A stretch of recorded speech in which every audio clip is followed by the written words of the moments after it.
Ce matin, j'ai choisi pour notre méditation de la parole de Dieu un extrait de la prière de Jésus. Cette prière que Fidèle a déjà lue tout à l'heure. Il a lu les versets 14 à 17 de Jean 17. On l'appelle d'habitude la prière sacerdotale. Nous voulons lire à nouveau ces 4 versets, Jean 17, 14 à 17. « Je leur ai donné ta parole, et le monde les a haïs, parce qu'ils ne sont pas du monde, comme moi, je ne suis pas du monde. Je ne te prie pas de les ôter du monde, mais de les préserver du mal. Ils ne sont pas du monde, comme moi, je ne suis pas du monde. Sanctifie-les par la vérité.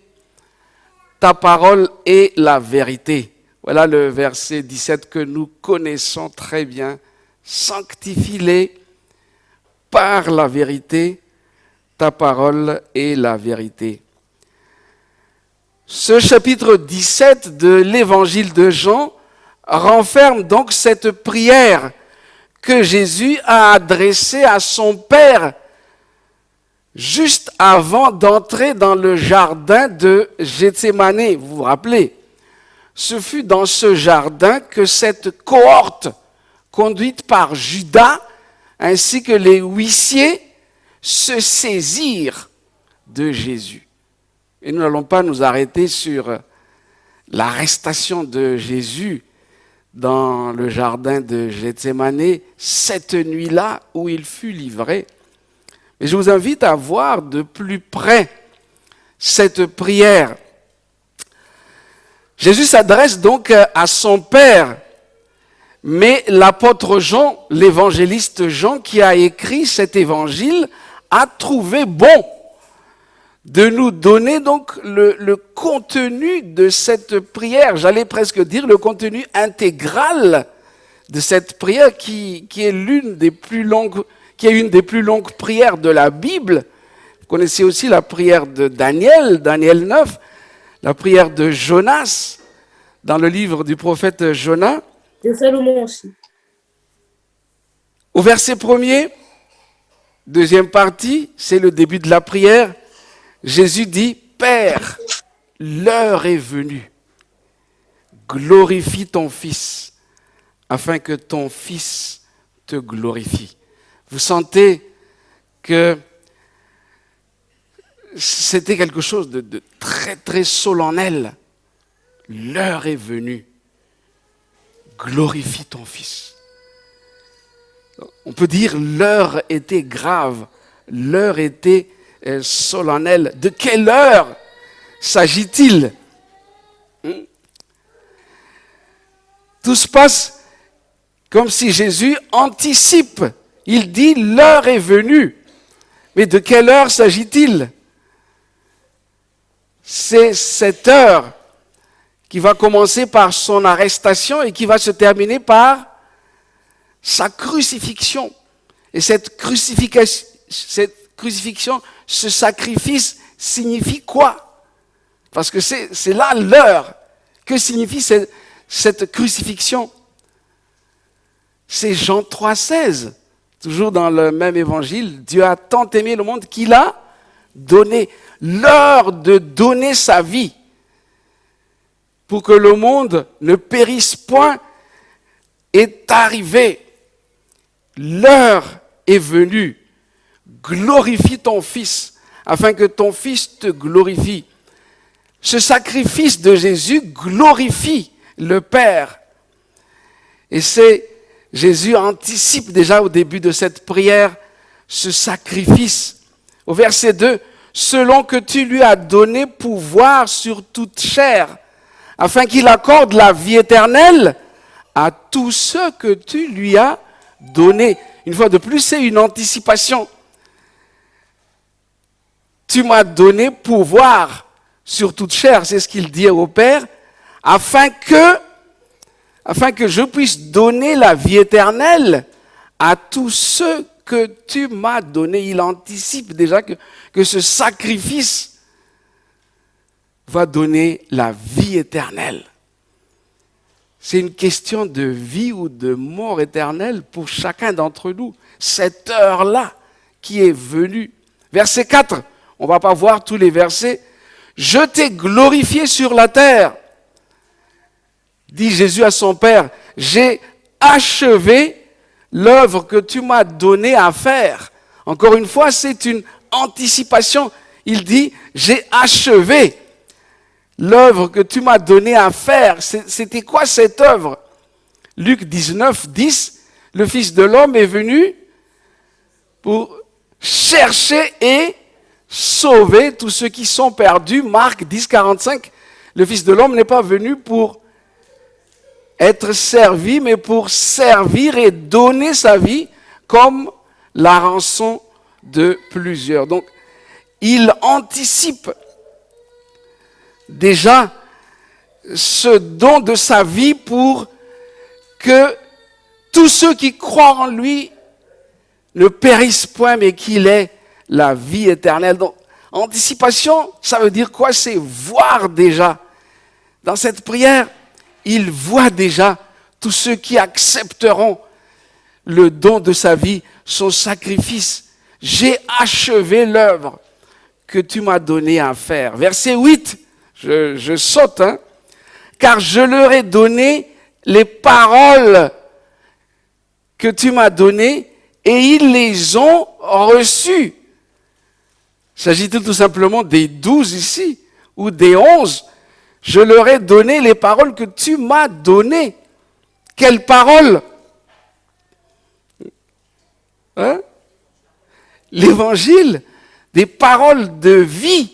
Mais si on regarde l'évangile de Jean lui-même, chapitre 1er, verset 1, au commencement était la parole.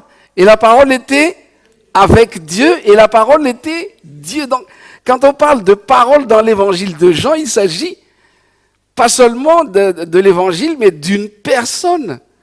Je leur ai donné les paroles que tu m'as données. Oui, c'est un message d'amour infini, mais aussi c'est le don de sa personne. Et ils les ont reçus. Et ils ont vraiment connu que je suis sorti de toi. Et ils ont cru que tu m'as envoyé. Nous arrivons au verset 9. C'est pour eux que je prie, nous dit-il dans cette prière.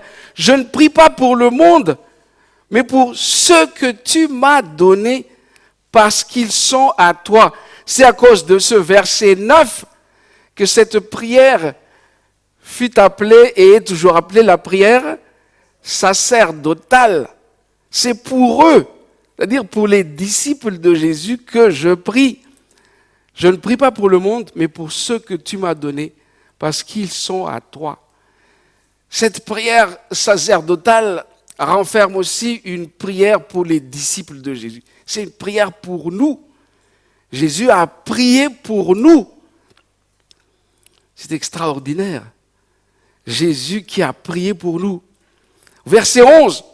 Je ne suis plus dans le monde. C'est encore une anticipation. Il est encore dans tout près du jardin de Gethsémani, mais là il dit, je ne suis plus dans le monde. Et ils sont dans le monde. Et je vais à toi, Père Saint. Garde en ton nom ceux que tu m'as donnés, afin qu'ils soient un comme nous. Encore une fois, une anticipation. Ils sont dans le monde.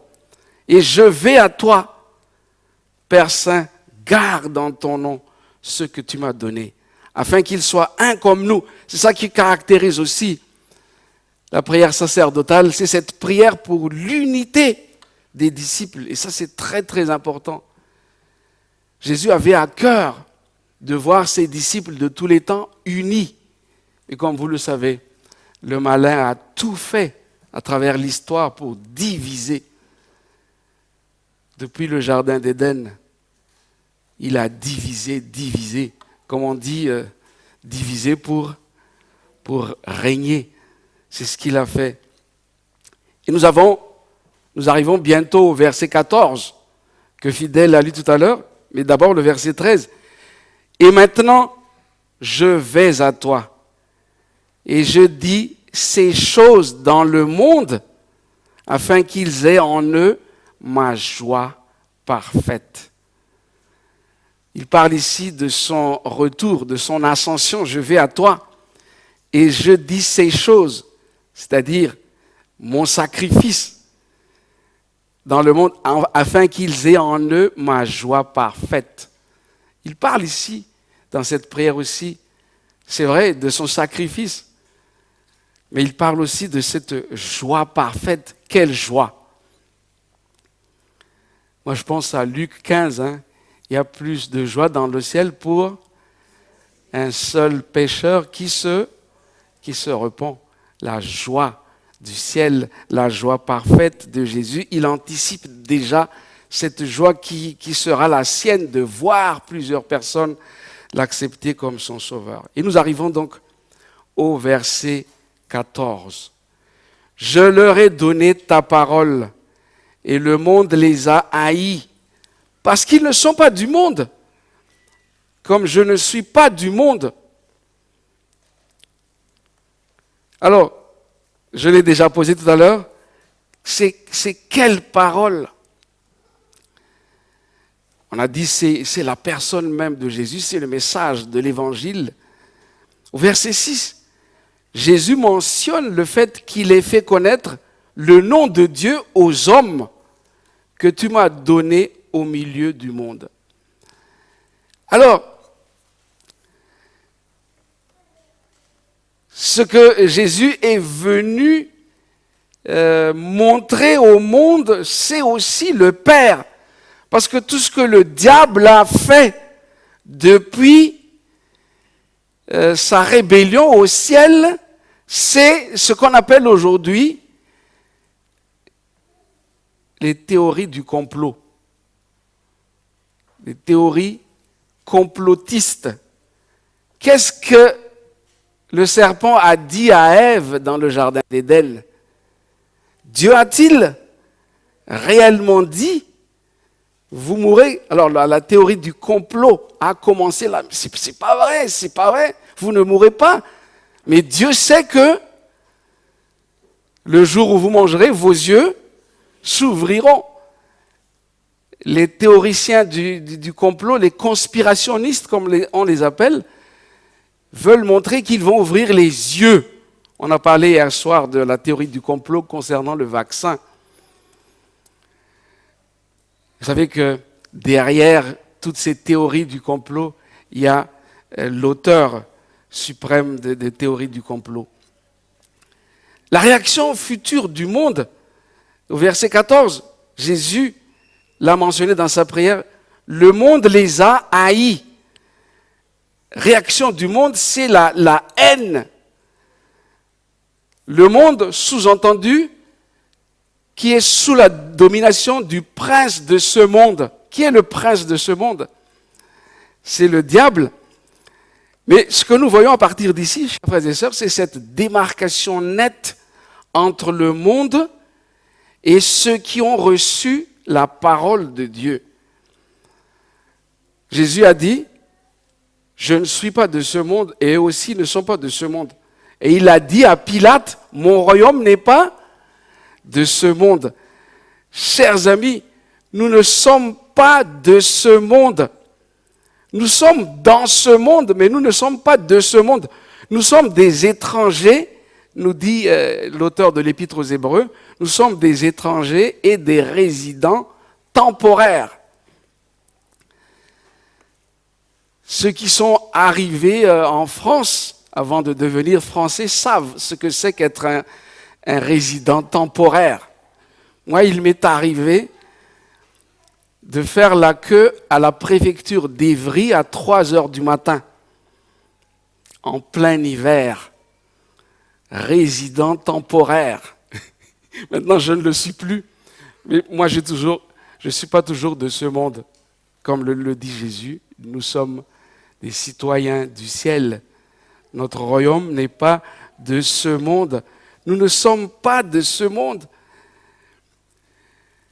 Et nous arrivons au verset 15 où il est écrit je ne te prie pas de les ôter du monde, mais de les préserver du mal.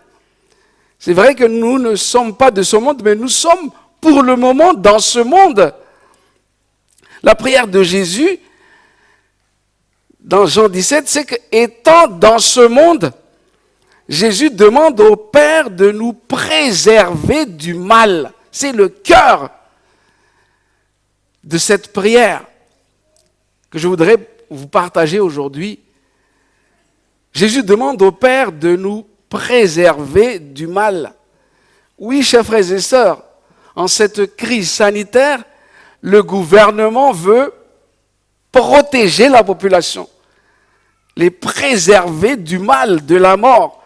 Tous les gouvernements du monde veulent protéger leur population.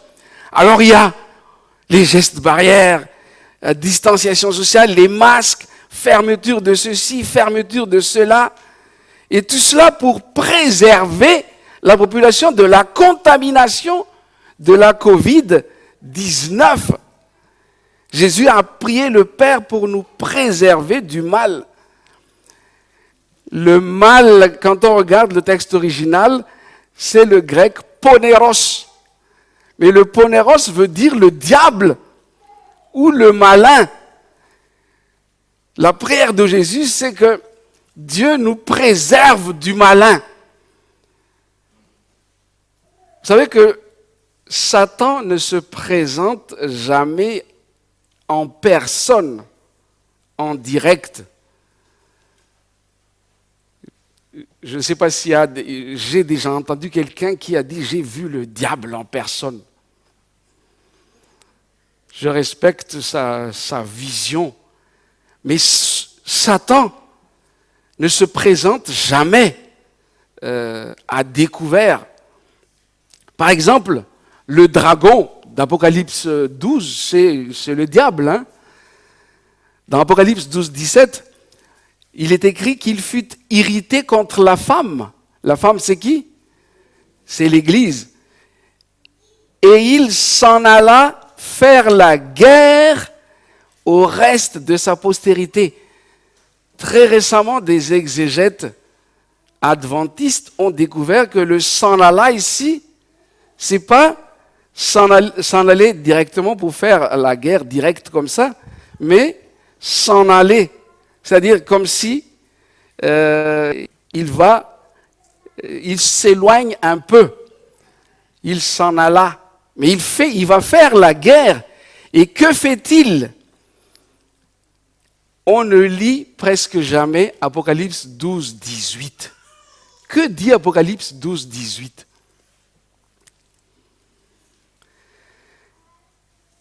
C'est juste avant d'entrer dans Apocalypse 13.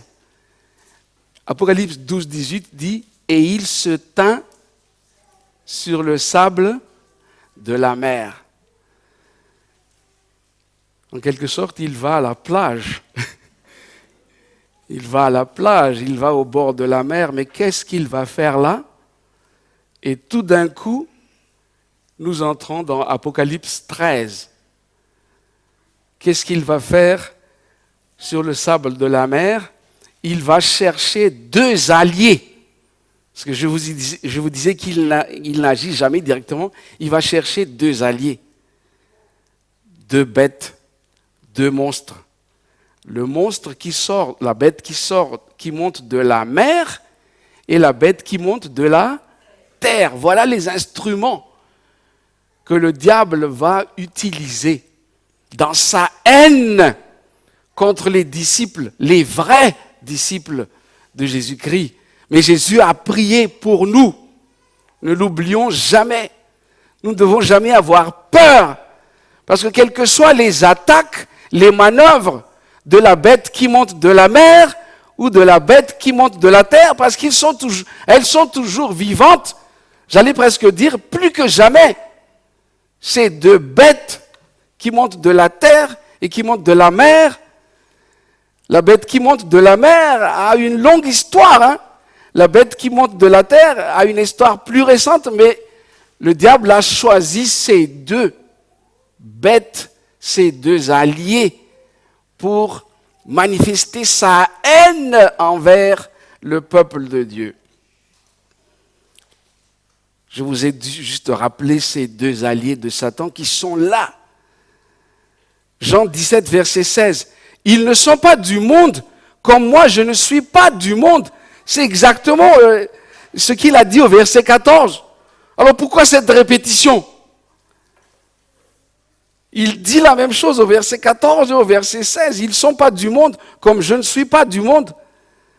Ça veut dire que c'est quelque chose de très très important à souligner. Il veut souligner que nous ne sommes pas du monde. Les amis, quand on regarde l'évangile de Jean, il y a plusieurs contrastes. On peut passer toute la matinée ici dans l'évangile de Jean, mais je vous invite à l'étudier. Il y a plusieurs contrastes. Par exemple, lumière et ténèbres, la vie et la mort. Et on peut continuer ainsi, les contrastes. Et alors, l'autre contraste, c'est être du monde. Ne pas être du monde, comme Jésus n'est pas du monde. C'est très important pour nous aujourd'hui de savoir que nous ne sommes pas de ce monde. Parfois, on oublie. C'est peut-être l'Alzheimer. C'est pas l'Alzheimer, mais comment on dit l'oubli? L'amnésie la plus dangereuse. Merci Samuel. C'est l'amnésie la plus dangereuse, c'est d'oublier que nous ne sommes pas de ce monde. Comme Jésus n'est pas de ce monde. Et nous arrivons à la fin du texte, Jean 17, verset 17. Sanctifie-les par ta vérité. Ta parole est la vérité. C'est ainsi qu'il va terminer ce paragraphe de sa prière où il prie pour ses disciples. J'aime bien la version de la parole vivante. Vous connaissez sans doute Parole vivante d'Alfred Kuen pour le verset 17. Fais qu'ils t'appartiennent entièrement. Rends-les saints par ta vérité. La vérité, c'est ta parole. La version préférée de Sylvie Susanon, Bible en français courant, fais qu'ils soient entièrement à toi par le moyen de la vérité. Ta parole est la vérité. Chers frères et sœurs, appartenons-nous entièrement à Dieu. C'est la prière de Jésus, c'est qu'on appartienne. C'est qu'on n'est pas à la fois, nous appartenons à la fois à ce monde et à Dieu. Sanctifie-les, c'est-à-dire être à part. Est-ce que c'est possible aujourd'hui pour les membres de l'église de Rouen que nous sommes? Être sanctifiés par la vérité. Sommes-nous la propriété exclusive de Dieu? Selon cette prière de Jésus, il n'y a qu'un moyen pour nous sanctifier, c'est par la vérité. Et cette vérité, c'est sa parole. Je voudrais qu'on fasse un clin d'œil ce matin à un texte de l'apôtre Paul dans 2 Corinthiens 3, verset 18.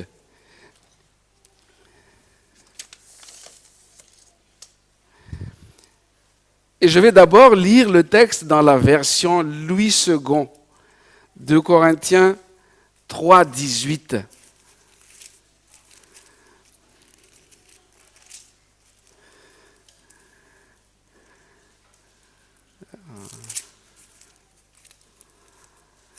Nous tous, qui, le visage découvert, contemplons comme dans un miroir la gloire du Seigneur, nous sommes comment?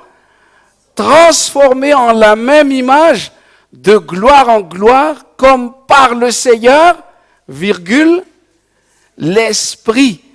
Et voici la version de la parole vivante. Or, c'est sans voile, le visage découvert, que nous tous, nous contemplons comme dans un miroir la gloire du Seigneur. Ainsi, nous sommes constamment transformés d'après son modèle pour lui ressembler davantage de jour en jour et en refléter une image toujours plus fidèle. Sa gloire devient la nôtre. Il ne saurait en être autrement, car celui qui agit en nous, c'est le Seigneur lui-même par son esprit. Je viens de lire le verset 18, il était très long, mais il y a quelques commentaires, c'est déjà une traduction dynamique, mais qui est fort instructive. Regardez, sa gloire devient la nôtre, il ne saurait en être autrement, car celui qui agit en nous, c'est le Seigneur par son esprit. Alors, sanctifie-les par ta parole est la vérité. Comment? Par son esprit. Alors, il y a la parole, le Seigneur, l'esprit, qui sont les agents de notre transformation radicale pour que nous ne soyons plus vraiment de ce monde, comme Jésus n'a jamais été de ce monde. Il est notre exemple. Il était de ce monde. Et d'ailleurs, dans le désert, lorsque le diable l'a tenté, troisième tentation, est-ce que vous vous souvenez de la troisième tentation? Regarde, ce monde, ce monde justement, ces empires mondiaux, je veux te les donner, mais à quelles conditions? Que tu te prosternes devant moi. Qu'est-ce que Jésus a dit? Est-ce que c'est là qu'il a dit « Arrière de moi, Satan » ? Il a en quelque sorte dit de partir parce qu'il n'aura pas gain de cause. Nous ne sommes pas de ce monde. Et c'est possible, comme Xavérine l'a dit tout à l'heure, par sa parole, par la présence de Jésus dans nos vies. C'est ce que Paul a dit, ce n'est plus moi qui vis, c'est Christ qui vit en moi. Et troisièmement, par son esprit, selon sa promesse. Il a dit dans cet évangile même, Jean 14, Jean 15, Jean 16, « Je ne vous laisserai pas orphelins, je vous enverrai un autre consolateur, c'est-à-dire un autre soutien, un autre paraclet, pour qu'il vous soutienne à fond.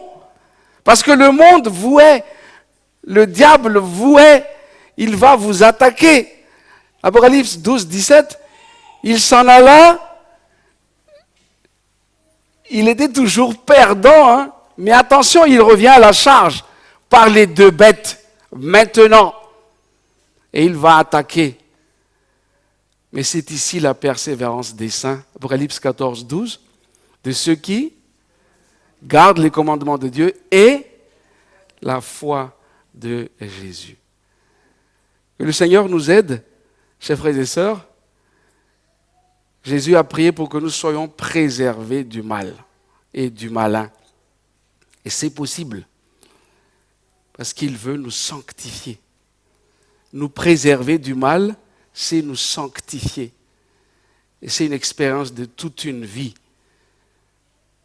Je vous exhorte à laisser la parole de Dieu, par son Saint-Esprit, transformer notre vie, votre vie de gloire en gloire, comme par le Seigneur, l'Esprit.